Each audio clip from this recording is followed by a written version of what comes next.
So it was a warm day in August of 1979, and this trade didn't really sink in as probably the best trade in Edmonton history, but for many of the fans it was, because what was given up and what came back showed that sometimes Glenn Sater and the management of the Oilers got it right. Now on that day, the Oilers sent a second round pick and a third round pick to Minnesota.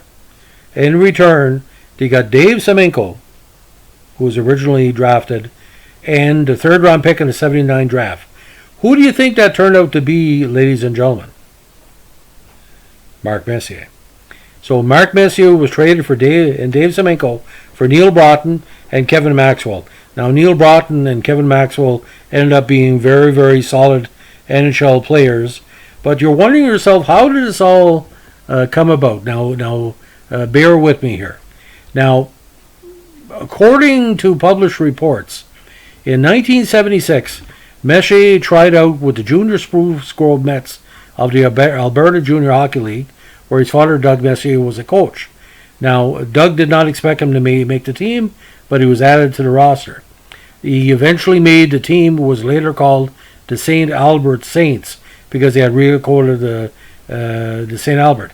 At the end of the 78 season, he joined the Portland Winterhawks of the Major Junior Western Hockey League, and for the playoffs, appearing in 7 games and scoring 5 points. Now, prior to the start of the 79 season, Messier was looking for alternatives to another season with the Saints, as he felt he was too good for the Alberta League. He was not interested in playing in the WHL, so he initially tried out for the Canadian Olympic team, who was preparing for the 80 Winter Olympics, who also included eventually Glenn Anderson. Now, at the same time, Doug contacted his former junior teammate Pat Stapleton, Doug, Mark's father, who was then coaching the Racers of the WHA, who needed someone to replace another young player that had just been traded, of all people, Wayne Gretzky. Now, Doug called him and he got Messier a contract to play hockey in Indianapolis for $30,000. However, Messier only took a 5-game amateur tryout, as it would allow him to return to junior hockey if need be. Now, Messier played 13 games with the Saints to start the season, then joined the Racers on November 5th for his pro debut against the Jets. He played 4 games with the Racers, followed by a further 2 more with the Saints, before his final game with Indy on November 28th. Now, offered a longer contract, Messier held off on signing it, which proved fortuitous as the team folded on December 15th. His only check from them actually bounced. Now, returning to the Saints, Messier played his final 2 games of junior hockey for them before he was signed by the Cincinnati Stingers, also of the WHA. Messier signed a contract for $35,000 to play the rest of the season with the Stingers. He scored his first pro goal on March 20, 1979 against Pat Riggin of the Birmingham Bulldogs, and in total, Messier played 47 games for the Stingers, tallying 1 goal and 10 assists. Now, here's the deal. When the WHA folded after the end of the 79 season, and 4 of the 6 remaining teams were admitted to the NHL, both the Stingers and the Bulls were not included in the merger and instead joined the minor Central Hockey League. The players were then dispersed to teams that had already owned their NHL rights or allowed to enter the 1979 NHL entry draft.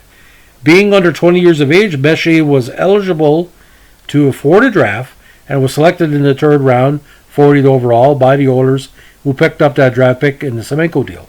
He refused the Oilers' initial contract, including a 4-year 2-way contract, or a 1 year at $20,000 plus an option for a second year. He was instead he wanted a $200,000 contract at $50,000 a year, but ultimately signed with the Oilers and what they offered. Now, Messier and Semenko could not have done anything but win cups with Edmonton. It was just fortuitous that Messier decided to go back into the draft. He could have claimed to be a free agent, because I guess there was an option. If nobody had the rights, he could re-enter or not re-enter the draft, depending what he did. But imagine this, ladies and gentlemen. 2 players for Kevin Maxwell and Neil Broughton. You look at the cups, you look at the Gretzky Oilers and how much they gave. Like I said, sometimes it's not the second rounders or third rounders that kill you. It's the players that you get to give up those second rounders. Because there's no way Neil Broughton and Kevin Maxwell could even compare with Semenko and Messier as money players for the Edmonton Oilers. So thanks for listening. Bye.